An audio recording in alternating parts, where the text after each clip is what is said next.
Good morning student. आज आपके सामने class +1 subject political science chapter 3 समानता, इस विषय पर जो मैं आपको 4 नंबर वाले प्रश्न समझाऊंगा, सभी बच्चों ने ध्यानपूर्वक सुनना है।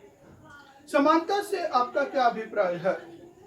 साधारण शब्दों में समानता का यह अर्थ लिया जाता है कि सभी व्यक्ति समान हैं। तो साधारण अर्थों के अंदर समानता का यह अर्थ लिया जाता है कि सभी व्यक्ति बराबर हैं, सभी के साथ समान व्यवहार होना चाहिए, सभी व्यक्तियों के साथ बराबर व्यवहार होना चाहिए और सभी को समान वेतन मिलना चाहिए और सभी को बराबर तनख्वाह मिलनी चाहिए। परंतु समानता का यह अर्थ ठीक नहीं है। वास्तविकता के अंदर समानता का यह अर्थ जो है वो सही नहीं है कि किसी को विशेषाधिकार मिलना चाहिए और सभी को उन्नति के समान अवसर मिलने चाहिए। समानता का अर्थ तो यह है कि किसी भी व्यक्ति को विशेषाधिकार नहीं मिलना चाहिए और सभी व्यक्तियों को जो है उन्नति के समान अवसर मिलने चाहिए। समाज के अंदर सभी व्यक्तियों को उन्नति के समान अधिकार प्राप्त होने चाहिए और समाज के अंदर सभी व्यक्तियों को प्रोग्रेस करने के बराबर अधिकार मिलने चाहिए। समानता के मुख्य प्रकार इस प्रकार है, यानी कि हमारे देश के अंदर जो समानता के प्रकार हमें इस प्रकार है: प्राकृतिक समानता, नागरिक समानता, राजनीतिक समानता, सामाजिक समानता और आर्थिक समानता। ये जो है समानता के प्रकार हैं। समानता की कोई 4 विशेषताएं बताइए।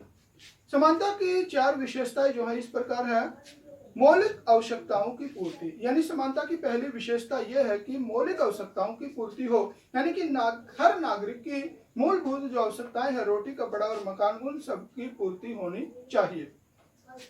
विशेष अधिकारों का अभाव, प्रत्येक व्यक्ति को आजीविका के साधन उपलब्ध होने चाहिए। समाज के अंदर हर व्यक्ति को जो है जो रोजी रोटी के जो है बराबर अधिकार मिलने चाहिए, अवसर मिलने चाहिए। प्रत्येक व्यक्ति को अपने काम के लिए उचित मजदूरी मिलनी चाहिए। हर व्यक्ति को अपने काम की उचित मजदूरी मिले, जिस व्यक्ति का शोषण नहीं होना चाहिए, किसी भी व्यक्ति का जो शोषण न हो। आर्थिक न्याय का यह भी अर्थ है कि विशेष परिस्थितियों में राजकीय सहायता प्राप्त करने का अधिकार हो, यानी कि विशेष परिस्थितियां जैसे बुढ़ापा, अपंग, असमर्थता, तो ऐसी स्थिति के अंदर जो है हर व्यक्ति को जो है सरकार की तरफ से जो विशेष सुविधा मिलने का अधिकार भी होना चाहिए। प्राकृतिक असमानताओं की समाप्ति, जो प्राकृतिक असमानताएं है वे समाप्त होनी चाहिए। स्त्री और पुरुषों को समान काम के लिए समान वेतन मिलना चाहिए। प्रकृति ने जो है स्त्री और पुरुष को समान नहीं बनाया, समान बनाया है, लेकिन जो है इनको जो है अपने काम के समान काम के लिए समान वेतन मिलना एक समानता कहलाता है। नेक्स्ट देखिए, समानता के 4 रूपों का वर्णन कीजिए। समानता के 4 रूप कौन से हैं? नंबर 1, प्राकृतिक समानता। इसका अर्थ है कि प्रकृति ने सभी व्यक्तियों को समान बनाया। इसका मतलब कि हर व्यक्ति को जो समान बना है, इसलिए सभी व्यक्तियों के साथ समान व्यवहार होना चाहिए। इसलिए यह कहा गया कि हर व्यक्ति के साथ जो बराबर व्यवहार होना चाहिए।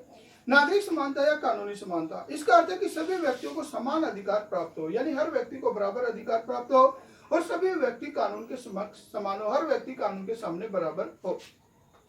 सामाजिक समानता, इसका अर्थ है कि समाज के प्रत्येक व्यक्ति को समाज में समान समझा जाना चाहिए। सामाजिक समानता का मतलब है कि समाज के अंदर हर व्यक्ति को, चाहे ऊंची जाति का, नीची जाति है, कैसे भी है, बराबर समझा जाना चाहिए। राजनीतिक समानता, इसका अर्थ है कि नागरिकों को राजनीतिक अधिकार समान रूप से मिलने चाहिए, जैसे वोट डालने का अधिकार, चुनाव लड़ने का अधिकार, ये जो अधिकार है वे बराबर मिलने चाहिए। राजनीतिक तथा आर्थिक समानता का क्या अर्थ है? राजनीतिक समानता का अर्थ है कि नागरिकों को बिना किसी भेदभाव के समान राजनीतिक अधिकार प्राप्त हो। समाज के हर नागरिक को बिना किसी भेदभाव के जो है राजनीतिक अधिकार प्राप्त होने चाहिए। वोट का अधिकार, चुने जाने का अधिकार, सरकारी पद प्राप्त करने का अधिकार इत्यादि, ये अधिकार सभी नागरिकों को धर्म, जाति, रंग, लिंग आदि के आधार पर भेदभाव किए बिना जो प्राप्त होने चाहिए। कहने का मतलब है कि ये सारे का अधिकार जो है बिना किसी भेदभाव के हर व्यक्ति को प्राप्त होने चाहिए। आर्थिक समानता का अर्थ सभी व्यक्तियों को समान वेतन या समान संपत्ति नहीं होना चाहिए। आर्थिक समानता का मतलब यह नहीं है कि हर व्यक्ति को समान वेतन मिले, बराबर संपत्ति मिले। आर्थिक समानता का अर्थ है कि आर्थिक विकास के लिए सभी व्यक्तियों को समान अवसर प्राप्त हो। आर्थिक समानता का मतलब है कि हर व्यक्ति को जो है अपने विकास के लिए जो है बराबर मौके मिलने चाहिए। प्रत्येक व्यक्ति को अपने मौलिक आवश्यकताओं की पूर्ति के लिए वेतन मिलना चाहिए। व्यक्ति अपनी आवश्यकताओं की पूर्ति कर सके, इसके लिए जरूर उसे उचित वेतन मिले। समाज में बहुत अधिक आर्थिक असमानता नहीं होनी चाहिए। समाज के अंदर बहुत अधिक आर्थिक समानता का मतलब यह है कि अमीरी और गरीबी की गहरी खाई नहीं होनी चाहिए। समानता के महत्व पर संक्षिप्त नोट लिए। समानता का क्या महत्व है? समानता का मनुष्य के जीवन में विशेष महत्व है। तो समानता का जो मानव जीवन के अंदर विशेष महत्व है। स्वतंत्रता की प्राप्ति की तरह मनुष्य में समानता की प्राप्ति की भी इच्छा सदा बनी रहती है। जैसे मनुष्य के अंदर स्वतंत्रता की इच्छा होती है, इसी तरह जो समाज के अंदर मनुष्य के अंदर समानता की भी इच्छा होती है। स्वतंत्रता के लिए समानता का होना जरूरी है। तो अगर व्यक्ति स्वतंत्रता चाहता है तो इसके लिए समानता भी जरूरी है। समानता तथा स्वतंत्रता प्रजातंत्र के दो महत्वपूर्ण स्तंभ है। तो समानता और स्वतंत्रता जो है प्रजातंत्र के आधार स्तंभ है।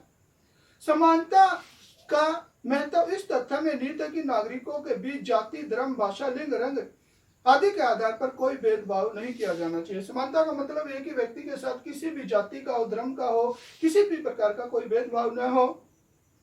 सामाजिक न्याय और सामाजिक स्वतंत्रता के लिए समानता का होना जरूरी है। सामाजिक न्याय प्राप्त करने के लिए, सामाजिक स्वतंत्रता प्राप्त करने के लिए व्यक्ति के अंदर जो समानता होना बहुत जरूरी है। वास्तव में समानता न्याय की पोषक है। यानी वास्तव में जो समानता है न्याय को मतलब आगे बढ़ाने का एक महत्वपूर्ण तत्व है। कानून की दृष्टि में सभी व्यक्ति समान समझा जाता है। समाज के अंदर, देश के अंदर, संसार में कानून की दृष्टि में जो है सभी व्यक्ति बराबर है। भारत के संविधान में मौलिक अधिकारों के अनुच्छेद में समानता का अधिकार लिखा गया है। तो हमारे संविधान के अंदर जो है मौलिक अधिकारों के अंदर व्यक्ति के समानता के अधिकार की बात भी कही गई है। आर्थिक समानता के बिना राजनीतिक स्वतंत्रता व्यर्थ है। संक्षेप में बताइए। तो राजनीतिक शास्त्र में आर्थिक समानता और राजनीतिक स्वतंत्रता बहुत महत्वपूर्ण अवधारणाएं है। ये दोनों जो है बहुत ही महत्वपूर्ण है। राजनीतिक स्वतंत्रता का अर्थ है कि लोगों को विभिन्न राजनीतिक अधिकार प्रदान करना। राजनीतिक स्वतंत्रता का मतलब कि सभी लोगों को राजनीतिक अधिकार प्राप्त होना। राजनीतिक अधिकारों में चुनाव का अधिकार व वोट का अधिकार। राजनीतिक स्वतंत्रता एक प्रजातंत्र का आधार है। तो राजनीतिक स्वतंत्रता के अंदर व्यक्ति को वोट डालने का अधिकार, चुनाव लड़ने का अधिकार, ये सारे के सारे जो है राजनीतिक स्वतंत्रताओं के अंतर्गत शामिल किए जाते हैं और यह प्रजातंत्र का एक मुख्य आधार है। लेकिन केवल राजनीतिक स्वतंत्रताओं से ही प्रजातंत्र के लक्ष्यों की तरह से प्राप्त नहीं किया जा सकता। लेकिन जो है केवल राजनीतिक स्वतंत्रता प्राप्त कर लेने मात्र से जो है प्रजातंत्र में के सभी लक्ष्यों को जो है पूरी तरह से प्राप्त नहीं किया जा सकता, क्योंकि यह साधारणतः देखा गया है कि धनाढ्य व्यक्तियों का ही राजनीति पर अधिकार होता है। नॉर्मली रूप से आप देखते हैं कि इलेक्शनों के अंदर जो है जो दबदबा होता है वह अमीर व्यक्तियों का होता है। वे चुनाव लड़ते हैं, वे ही पैसे के जोर पर वोट को खरीद लेते हैं। वे चुनाव के अंदर खड़े होते हैं, गरीब लोगों के वोट खरीद लेते हैं। गरीब व्यक्ति चुनाव लड़ने की बात भी नहीं सोच सकता। और एक गरीब व्यक्ति है चुनाव लड़ने की कभी भी चुनाव लड़ने की नहीं सोच सकता।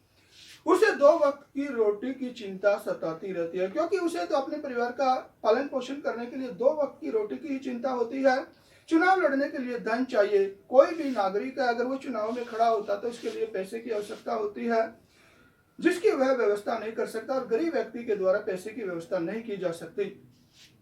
अतः समाज में आर्थिक विषमता को दूर किया जाना चाहिए। समाज के अंदर जो अमीरी और गरीबी की जो खाई है इसे दूर किया जाना चाहिए।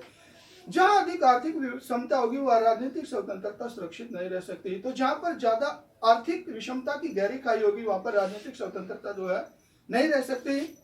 इस संबंध में प्रोफेसर लास्की ने ठीक ही कहा। तो इस संबंध में प्रोफेसर लास्की ने कहा है राजनीतिक समानता तब तक कदापि वास्तविक नहीं हो सकती जब तक उसके साथ आर्थिक समानता न हो। यानी राजनीतिक समानता तब तक जो है सही नहीं रह सकती जब तक आर्थिक समानता न हो। अंत में कहा जा सकता है कि आर्थिक समानता के अभाव में राजनीतिक स्वतंत्रता केवल मात्र ढोंग दिखावा और मिथ्या है। तो आखिर में ये साफ तौर पर कहा जा सकता है कि जब तक व्यक्ति को आर्थिक स्वतंत्रता नहीं होगी उस टाइम तक जो है राजनीतिक स्वतंत्रता केवल मात्र एक ढोंग है, मिथ्या है, दिखावा है। राजनीतिक समानता तथा आर्थिक स्वतंत्रता में संबंधों की व्याख्या कीजिए। राजनीतिक समानता तथा आर्थिक समानता में घनिष्ठ संबंध है। तो राजनीतिक समानता में आर्थिक समानता के अंदर जो है बहुत गहरा संबंध है। वास्तव में राजनीतिक समानता की स्थापना करने के लिए आर्थिक समानता की स्थापना करना आवश्यक है। तो वास्तव के अंदर राजनीतिक अगर समानता पैदा करनी है तो इसके लिए आर्थिक समानता को भी जो स्थायित्व प्रदान करना जरूरी है। उदारवादी राजनीतिक समानता को महत्व देते हैं। उदारवादी नेता जो है राजनीतिक समानता को ज्यादा महत्व दिया है, जबकि मार्क्सवादी आर्थिक समानता पर बल देते हैं। जबकि मार्क्सवादी नेता थे वे जो आर्थिक समानता को ज्यादा महत्व देते हैं, परंतु वास्तव में ये दोनों एक दूसरे के विरोधी न होकर एक दूसरे के पूरक है। लेकिन ये आर्थिक समानता, राजनीतिक समानता एक दूसरे के विरोधी नहीं है, बल्कि एक दूसरे के सहयोगी है। राजनीतिक समानता की स्थापना के लिए आवश्यक है कि समाज में आर्थिक विषमताएं कम से कम हो। अगर व्यक्ति को राजनीतिक समानताएं देनी है तो इसके लिए समाज के अंदर कम से कम आर्थिक विषमता, यानी कि जो अमीरी गरीबी की जो घाई है वो कम से कम होनी चाहिए, और सभी को मौलिक आर्थिक आवश्यकताएं पूरी हो। हर व्यक्ति की जो आर्थिक आवश्यकताएं हैं वे पूरी होनी चाहिए। एक भूखे तथा गरीब व्यक्ति के लिए आर्थिक समानता व्यर्थ है। एक गरीब व्यक्ति के लिए, एक भूखे व्यक्ति के लिए आर्थिक समानता का कोई महत्व नहीं है, क्योंकि वह इस न तो चुनाव लड़ सकता है और न ही स्वतंत्रता पूर्वक अपने मत का प्रयोग कर सकता है। क्योंकि जब तक उसके पास आर्थिक समानता नहीं होगी उस समय तक उसके लिए राजनीतिक स्वतंत्रता व्यर्थ है, क्योंकि एक भूखा व्यक्ति अपने मत का जो है न तो सही ढंग से मतलब उसका प्रयोग कर सकता है और न ही जो चुनाव लड़ सकता है। सरकारी पद प्राप्त करने के लिए उच्च शिक्षा की आवश्यकता होती है और सरकारी नौकरी प्राप्त करने के लिए भी हाई एजुकेशन की आवश्यकता होती है, परंतु एक निर्धन व्यक्ति के पास उसके लिए इतना धन नहीं होता है, गरीब व्यक्ति के लिए उसके पास इतना पैसा नहीं होता और उसके बच्चे इससे वंचित रह जाते हैं। तो इस प्रकार जो है गरीब व्यक्ति के बच्चे अच्छी एजुकेशन प्राप्त नहीं कर पाते, जिससे वे नौकरी से वंचित रह जाते हैं। अच्छा, राजनीतिक समानता की वास्तविक स्थापना के लिए आर्थिक समानता का होना आवश्यक है। अगर हमने देश के अंदर वास्तव में राजनीतिक समानता स्थापित करनी है तो इसके लिए हमें सबसे पहले जो है राजनीतिक समानता को मतलब स्थापित करना होगा। अतः दोनों एक दूसरे के पूरक है और दोनों एक दूसरे के अंदर घनिष्ठ संबंध है। तो राजनीतिक समानता, आर्थिक समानता दोनों एक दूसरे के पूरक है और दोनों का आपस के अंदर बहुत ही गहरा संबंध है। तो बच्चों, आज आपके सामने जो है चैप्टर 3 के 7 क्वेश्चन समझा दिए हैं। ये सभी बच्चों ने जो अच्छी तरह सुनने हैं वीडियो में और याद करने हैं। धन्यवाद।